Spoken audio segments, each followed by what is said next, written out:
So if I were to ask you right now, what is the two greatest threats to your iman? You may think of certain circumstances, such as social media or bad friends, or of like very big sins, such as zina, alcohol, theft, missing salah. I mean, these things are definitely things we should be staying away from. And it's things that would make our iman depart from us.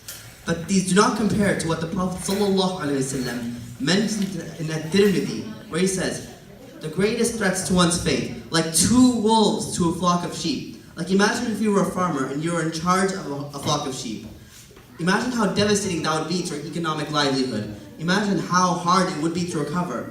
And so in that way, the Prophet ﷺ makes a very genius analogy to this example. And so he mentions that those two things are the love of wealth and the love of fame that a person has. And so these two things, they're not very horribly haram things. I mean, wealth isn't a bad thing by nature. I mean, the Prophet ﷺ told us that it is better to have the upper hand than the lower hand while giving charity. And as Muslims, we are advised to give charity in many ways and in many forms as well.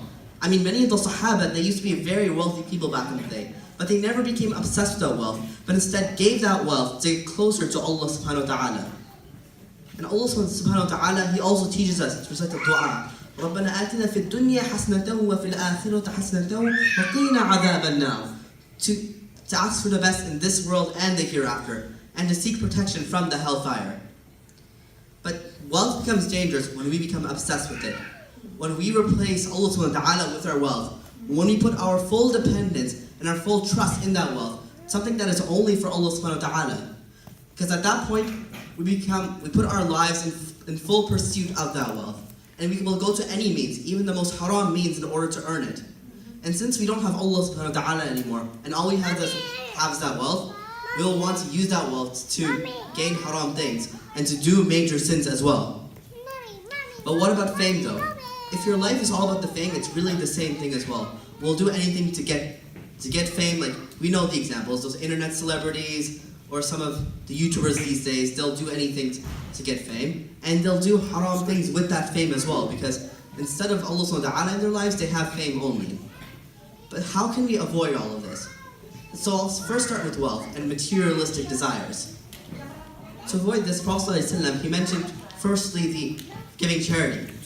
Because when we give charity, if we dictate a small portion of our wealth to charity, it doesn't have to be too extravagant. Then we'll recognize the value of that wealth, and what good that wealth can do, and what good we can use that wealth to do in order to gain closer and closer, attention to Allah subhanahu wa ta'ala, where our iman can get higher. And so giving charity and donating our wealth will definitely help us get away from that desire. And secondly, what we learn from fasting is that whenever we're away from something, like a blessing that can easily be accessible to us, like food and drink, we become more appreciative of that blessing.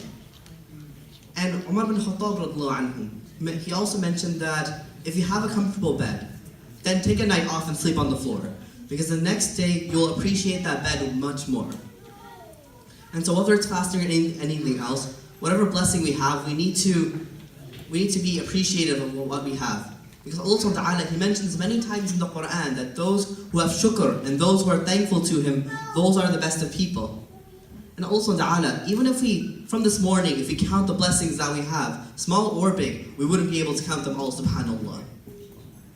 And even in times of trial and tribulation, there is a blessing for us. Allah subhanahu wa ta'ala has our best interests and the best of circumstances for us. And for those who are thankful, Allah subhanahu wa ta'ala, He also mentions that they'll be able to receive more and more. But we also need to be thankful for the more and more we receive, whether it's 1 year from now, 50 years from now, or even if it's not even in this dunya. Because the best of the blessings are in the akhirah. And now for fame, to avoid all of that, there's only one simple thing. It's to have our intention solely for the sake of Allah subhanahu wa ta'ala. Because the Prophet ﷺ, he mentions that riya, or showing off, or acting for the sake of the people, it is a minor form of shirk. Because we are literally turning those people into gods by acting in accordance with their sight.